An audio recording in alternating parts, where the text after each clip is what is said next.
Hello friend दोस्तों, आज हम सीखेंगे कक्षा 7वीं विज्ञान और मार्च 2021 की वर्कबुक है। तो इसका पूरा हल देखेंगे। आइए दोस्तों शुरुआत करते हैं।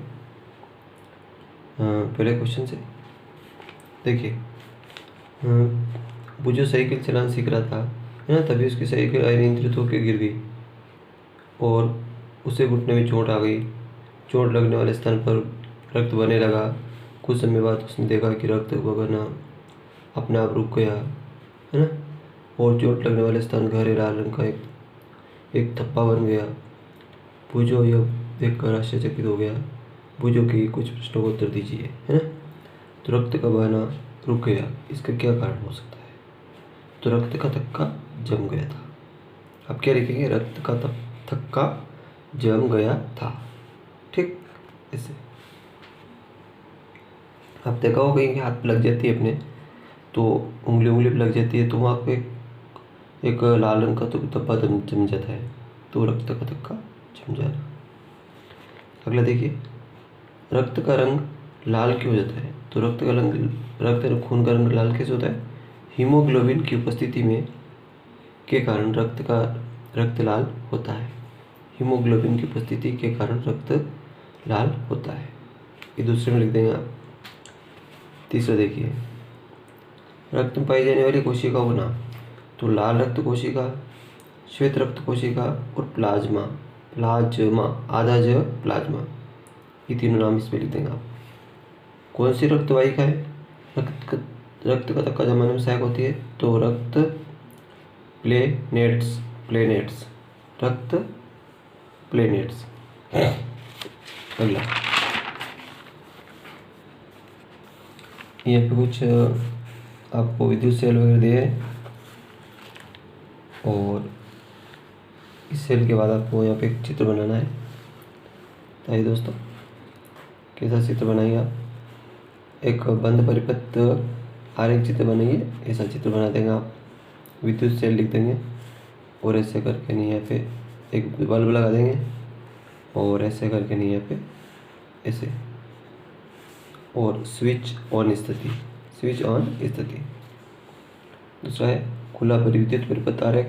खुला विद्युत परिपथ भी ऐसे ही बनेगा और यहाँ से ये खुला रहेगा स्विच, इतना ऐसे करके बना दें, ठीक, खुला रहेगा विद्युत परिपथ। ठीक, अगला क्वेश्चन देखिए।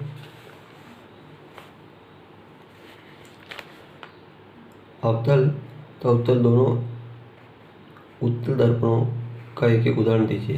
देखो, दंत विशेषज्ञ द्वारा अवतल दर्पण का उपयोग दांतों को बड़ा करके देखने में होता है। दांत को क्या करते हैं? दांत की जो बीमारी देखते हैं ना, दांत को बड़ा करके देखने में होता है। तो दंत विशेषज्ञ द्वारा अवतल दर्पण का उपयोग दांतों को बड़ा करके देखने में किया जाता है। यहाँ तक आप लिखते हैं। ठीक, अगला, चाल दूरी तथा समय के बीच क्या संबंध है? तो चाल बराबर दूरी बटा समय, इस सूत्र आप लिख दें। ये चाल बराबर दूरी बटा समय। अगला है, यदि आप अपने घर की दीवार के सामने खड़े हैं तो प्रतिबिंब बनेगा क्या? प्रकाश की उपस्थिति में प्रतिबिंब दिखाई देता है। प्रकाश अगर हो तो प्रकाश की उपस्थिति में प्रतिबिंब दिखाई देता है, ये आप लिखते हैं। अगला देखिए, कांच के 3 गिलास लीजिए और क्रमशः थोड़ा पानी गुनगुना ठंडा पानी लीजिए। तीनों बर्फ का टुकड़ा डालने पर 5 मिनट बाद तीनों गिलास में हुए परिवर्तन देखिए। तो देखो, साधारण पानी की अपेक्षा साधारण पानी, इसमें बर्फ डालेंगे, इसमें डालेंगे, तो जो साधारण पानी होता है उसमें कम देर लगेगी। गुनगुना मतलब गर्म पानी में जल्दी गल जाएगी, ठंडे पानी में देर से गलेगी, ठीक है। तो देखो, साधारण पानी की अपेक्षा गुनगुने पानी में बर्फ जल्दी पिघल जाएगी। गुनगुने मतलब गर्म पानी में बर्फ जल्दी पिघल जाएगी और ठंडे पानी में बर्फ देरी से पिघलेगी। ठंडा अगर बर्फ का पानी है, फ्रिज का पानी है, उसमें बर्फ डालेंगे तो बहुत देर लगेगी पिघलने में। तो ठंडे पानी में बर्फ देर से पिघलेगी। अगला है, जब हम अत्यधिक धूल भरी हवा में सांस लेते हैं तो हमें छींक क्यों आ जाती है?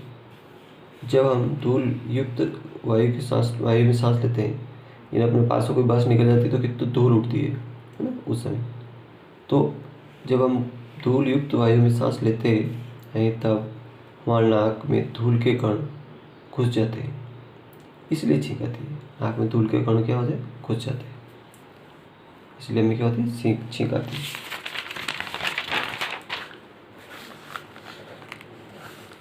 अगला देखिए, लगभग 10 सेंटीमीटर व्यास वाले गत्ते क्या करती है, लीजिए और 7 बराबर भागों में बांटिए।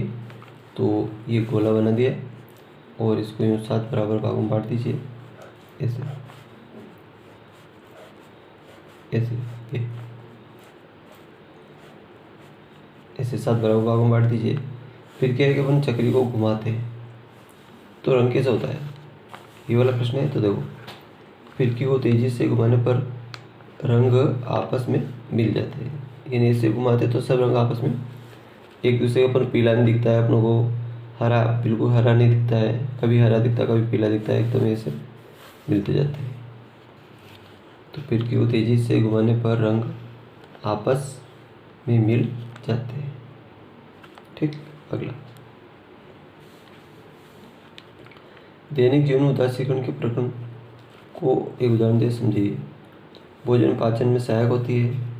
जब भोजन की मात्रा आमाशय में अधिक होती है तब कभी कभी अपचन हो जाता है।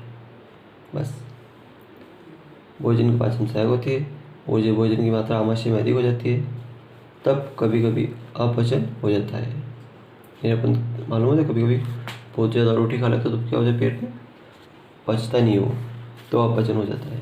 अगला देखिए, सर्दियों में ऊनी वस्त्र में हमें गर्म रखते हैं, क्यों? तो ऊनी वस्त्र ऊष्माशोषी होते हैं, ऊन के कपड़े पहनते हैं जलसे वगैरह, तो ऊनी वस्त्र ऊष्माशोषी होते हैं। इसके अतिरिक्त ऊन के रेशों में के बीच वायु होती है, इसलिए हमें गर्मी महसूस होती है। ऊन के रेशों के बीच वायु होती है, इसलिए हमें गर्मी महसूस होती है। ठीक, अगला, दर्पण के सामने खड़ा होकर प्रतिबिंब देखने पर वस्तु स्वयं कैसे होता है। देखो, तो आकार के आधार पर समान आकार होता है।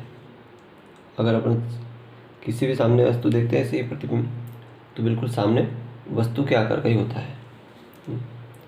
तो आकार के आधार पर समान आकार होता है, प्रतिबिंब समान होता है। अगला देखिए, दर्पण में उतनी दूरी पर होता है जितनी दूरी पर दर्पण रखा है।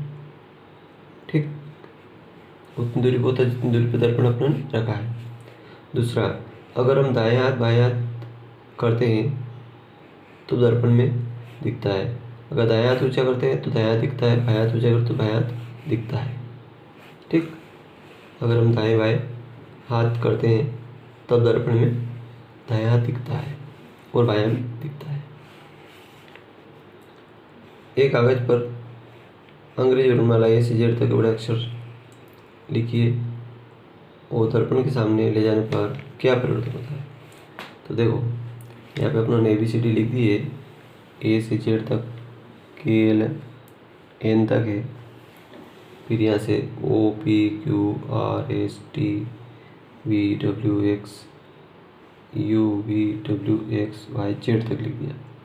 अभी कांच के सामने ले जाए तो कैसा होता है, तो ये तो ऐसे ऐसे रहेगा, लेकिन B ऐसा है तो ये ऐसा उल्टा हो जाएगा, C ऐसा है तो C ऐसा हो जाएगा, D ऐसा है तो D ऐसा हो जाएगा, अक्षर उल्टे हो जाते हैं। E ऐसा है तो E ऐसा E हो जाएगा, उल्टा E हो जाएगा। F ऐसा है तो ऐसा F हो जाएगा, G भी उल्टा हो जाएगा। H में कोई परिवर्तन नहीं होगा, H ऐसे ही दिखेगा। इसी तरह I भी ऐसे ही दिखेगा, J ऐसा है ये ऐसा हो जाएगा, K ऐसा है तो ऐसा K हो जाएगा, L ऐसा है ऐसा L हो जाएगा, M N भी उल्टा हो जाएगा। फिर O P ऐसा है ऐसा हो जाएगा, Q Q भी परिवर्तन होता है, जैसे Q ऐसा है तो Q ऐसा हो जाएगा, ये ना ये।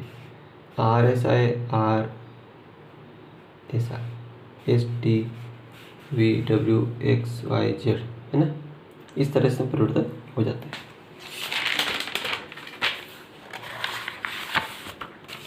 अगला देखिए, विश्व जल दिवस कब मनाया जाता है? तो प्रतिवर्ष 22 मार्च को विश्व जल दिवस मनाया जाता है। प्रतिवर्ष 22 मार्च को विश्व जल दिवस मनाया जाता है। थैंक यू दोस्तों, यहाँ तक आप लिख दीजिएगा और बाकी थोड़ा बहुत मन से लिख दीजिएगा। तो इस तरह आपको अच्छा लगे लाइक करें, दोस्तों शेयर भी करें, सब्सक्राइब करें।